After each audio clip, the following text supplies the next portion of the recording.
Assalamu alaikum. Myself Hassan Adil. I am from Rakshanda Public Secondary School, North Karachi campus. आज जो हमारा lecture है वो है क्लास 4 के लिए सोशल स्टडीज़ का, जिसका चैप्टर नंबर 1 है द अर्थ। यहाँ पे मैंने कुछ हेडिंग्स मेंशन करी हैं जो आपकी किताब की हेडिंग्स हैं। इसके एक्सप्लेनेशन में लाइन बाय लाइन आपको यहाँ पे देता जाऊँगा, लेकिन यहाँ मैंने हेडिंग्स लिख दी हैं ताकि समझने में आसानी हो। सबसे पहले है द अर्थ का इंट्रोडक्शन। सबसे पहले अर्थ के हवाले से समझते हैं अर्थ है क्या। कि देखिए हमारे पास टोटल 8 प्लैनेट्स हैं इस स्पेस पे, पूरी कायनात में, पूरी यूनिवर्स पे 8 प्लैनेट हैं। उन 8 प्लैनेट, उसके नाम भी आप जानते हैं, मैं भी आपको एक्सप्लेन भी कर देता हूँ। तो उन्हीं में से जो एक प्लैनेट है जो है हमारा अर्थ।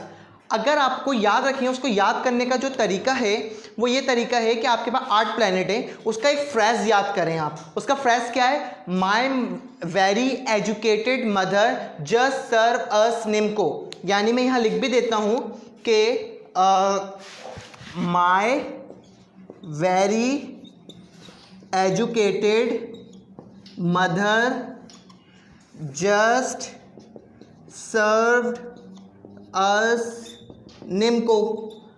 ये एक फ्रेज है। अगर आप इसके तौर पे 8 प्लैनेट के नाम याद करना चाहें तो बहुत आसानी से याद होंगे। कैसे? देखें, क्योंकि इसकी एक सीक्वेंस होती है। सन है, सन के साथ जो है एक 8 प्लैनेट्स चल रहे हैं, तो उसको सीक्वेंस में याद करने का तरीका यही है।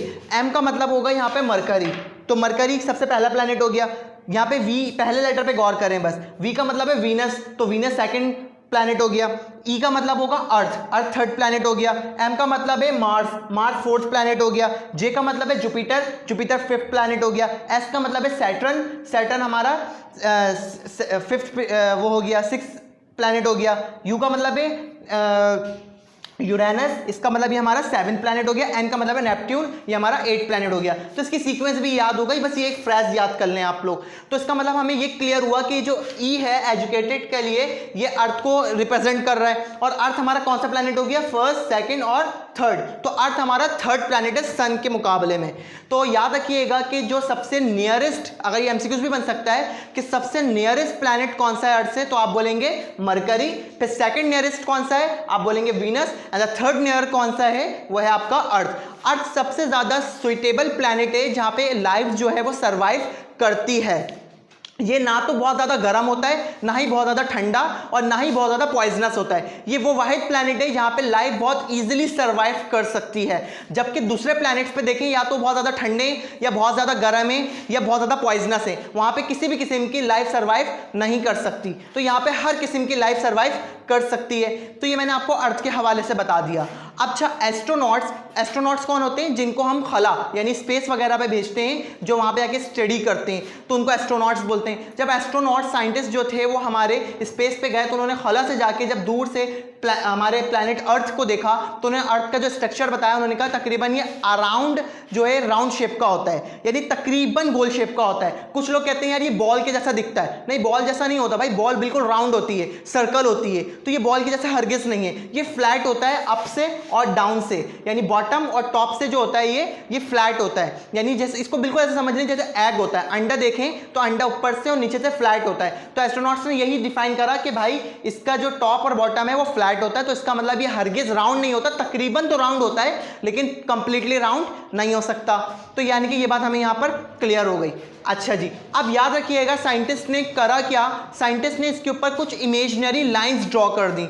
इमेजिनरी लाइंस क्या होती हैं कि साइंटिस्ट ने मुख्तलिफ क्लाइमेटिक जोन या उसको मुख्तलिफ टाइम जोन के हवाले से डिवाइड करने के लिए उसके ऊपर कुछ इमेजिनरी का मतलब होता है बस अपने दिमागी तौर पे, सोचने के तौर पे उन्होंने कुछ लाइंस ड्रॉ कर दी। उन लाइन ड्रॉ करने की वजह से ही ये अर्थ जो है हमारे मैप पे लोकेट हो पाता है। हम मैप के ऊपर किसी भी दुनिया को सर्च कर सकते हैं, किसी भी पर्टिकुलर एरिया को सर्च कर सकते हैं। तो किसकी मदद से? कि साइंटिस्ट ने उसके ऊपर कुछ इमेजिनरी लाइंस ड्रॉ कर दी थी। अब वो इमेजिनरी लाइंस ड्रॉ करने की वजह से ही हमें जो है वो मैप पे लोकेशन ट्रेस करने में बहुत आसानी हो जाती है। अच्छा जी, जो अर्थ का बिल्कुल सेंटर वाला पार्ट होता है। अच्छा, इन इमेजिनरी लाइंस को सर कहते क्या है? इन इमेजिनरी लाइंस को हम कहते हैं लैटिट्यूड एंड लॉन्गिट्यूड। तो ये मैं यहां लिख भी देता हूं कि ये हमारी इमेजिनरी लाइंस होती हैं। इसको हम लॉन्गिट्यूड या लैटिट्यूड कहते हैं। और लैटिट्यूड क्या होता है कि देखिए सबसे सेंटर पे जो एक पार्ट होता है जिसको यहाँ पर इसको हम एक्सिस भी कहते हैं। एक्सिस क्या होता है, जिस जगह से अर्थ रोटेट करता है, घूमता है, अर्थ सर्कुलेट करता है। अभी मैं आगे ये भी क्लियर करता हूँ आपको। अच्छा जी, तो यहाँ पे देखिए ये सेंटर में इसको 2 हाफ्स में डिवाइड कर दिया। अब ये 2 हाफ्स में डिवाइड हो रहा है, जो जिसका सेंटर पार्ट होता है इसको हम कहते हैं इक्वेटर। ये हमारा इक्वेटर होता है, इसको 2 में डिवाइड कर दिया। अब ये जो डिवाइड होने के बाद जो अपर पार्ट गया इसको हम कहते हैं लैटिट्यूड, यानी ये नॉर्थ पोल होता है ना, आपको पोल्स याद होने चाहिए, नॉर्थ, साउथ और ये ईस्ट और वेस्ट। ठीक है, तो ये जो नॉर्थ की तरफ एक पार्ट जाता है अर्थ का, इक्वेटर के सेंटर में हाफ करके जो नॉर्थ की तरफ पार्ट जाता है इसको हम लैटिट्यूड कहते हैं। और यानी लैटिट्यूड यानी कि बीच में हॉरिजॉन्टली सर्कल को अर्थ को 2 में डिवाइड कर दिया इक्वेटर से। तो ये जो 2 हाफ में डिवाइड हुआ हॉरिजॉन्टली यानी इस तरह से, तो इसको हम कहेंगे लैटिट्यूड। अब जब मैं इसको वर्टिकली डिवाइड कर दूंगा, यानी ऐसे अप से डाउन की तरफ इसको मैं डिवाइड कर दूंगा, तो फिर मैं इसको क्या कहूंगा, इसको मैं कहूंगा लॉन्गिट्यूड। अच्छा सर, लैटिट्यूड और लॉन्गिट्यूड में डिवाइड करने के फायदे क्या हैं? लैटिट्यूड में जब इसको डिवाइड किया गया तो हमें क्लाइमेटिक जोन समझने में आसानी हो गई, क्योंकि आपको ये बात पता है कि अर्थ पे हर जगह का टेम्परेचर वगैरह मुख्तलिफ होता है। यानी अगर कहीं पे गर्मी है तो कहीं पर सर्दी होती है, किसी मुल्क में टेम्परेचर बहुत ज़्यादा हाई होता है, किसी मुल्क का टेम्परेचर बहुत ज़्यादा लो होता है। तो ये क्यों हो रहा होता है? तो ये इसी वजह से कि इसको जब 2 में डिवाइड किया गया, तो जब इसको लैटिट्यूड यानी हॉरिजॉन्टली डिवाइड किया गया तो इसको क्लाइमेटिक जोन के लिए डिवाइड किया गया, यानी कि आबो हवा के हवाले से। तो क्लाइमेटिक जोन में डिवाइड किया गया हॉरिजॉन्टली, जिसको हम क्या कहेंगे, लैटिट्यूड कहेंगे। और जब इसको वर्टिकली डिवाइड किया गया, जिसको हमने लॉन्गिट्यूड कहा, तो इसने टाइम जोन डिफाइन कर दिया, यानी कि टाइम के हवाले से भी चीज़ें अलग अलग होती हैं। कैसे होती हैं? जैसे कहीं पर अगर अभी यहाँ पर आप देखें तो फॉर एग्जाम्पल अगर यहाँ पे 12 बज रहे हैं, तो कहीं पर देखेंगे तो वहाँ पर रात के भी 12 बज रहे होंगे, 12 घंटे का डिफरेंस आ जाएगा। कहीं पे 2 बज रहे होंगे, कहीं पे 4 बज रहे होंगे, तो टाइम की डिफरेंशिएशन होती है। तो इसको जब वर्टिकली डिवाइड किया गया लॉन्गिट्यूड के अंदर, तो इसका टाइम जोन के लिए डिवाइड कर दिया गया। अच्छा, तो साइंटिस्ट ने जब इसकी इमेजिनरी लाइंस ड्रॉ कर दी, इन्हीं इमेजिनरी लाइंस की मदद से हमने इसको समझने में बहुत ज़्यादा आसानी हो गई। आप ये बात जानते हैं कि 12 घंटे का दिन होता है और 12 घंटे की रात होती है। तो ये क्यों होता है कि अर्थ अपने एक सेंटर से रोटेट करता है, किसके सामने? सन के सामने। सन एक जगह पे रुका रहता है, अर्थ उसके सामने रोटेट करता रहता है, एक सर्कुलेट करता है। तो वो जो रोटेशन कंप्लीट करता है, वो कंप्लीट रोटेशन जो है वो 24 घंटे में करता है। तो अगर सपोज करें ये सन है, वैसे सन में ये छोटा बना रहा हूं, लेकिन सन बेसिकली होता बहुत बड़ा है। सन होता बहुत बड़ा है, ये मैंने छोटा बना दिया, लेकिन अर्थ के मुकाबले में सन बहुत बड़ा है। तो अब जो पार्ट अर्थ के सामने है, तो यहां दिन है, इस पार्ट पे देखें तो ये अर्थ के पीछे हो गया, तो ये क्या सन के पीछे हो गया, तो यहाँ रात हो गई।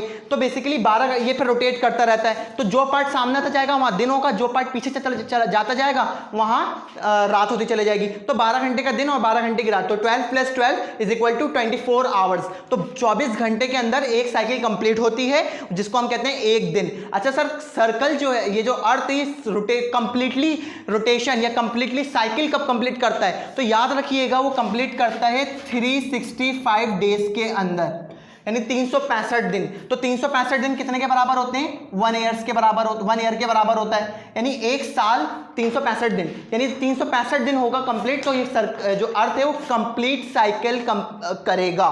साइकिल का मतलब होता है एक जगह से शुरू होकर दूसरी जगह वापस आ जाना। तो ये हो गया, आपका यहां तक का क्लियर हो गया। और हम उम्मीद करता हूँ यहाँ तक आप लोगों को बिल्कुल क्लियरली समझ आया होगा। इसके बाद है हमारे पास हेमिस्फीयर। हेमिस्फीयर क्या होता है कि जब अर्थ को 2 पार्ट में इक्वल हाफ्स में डिवाइड कर देना।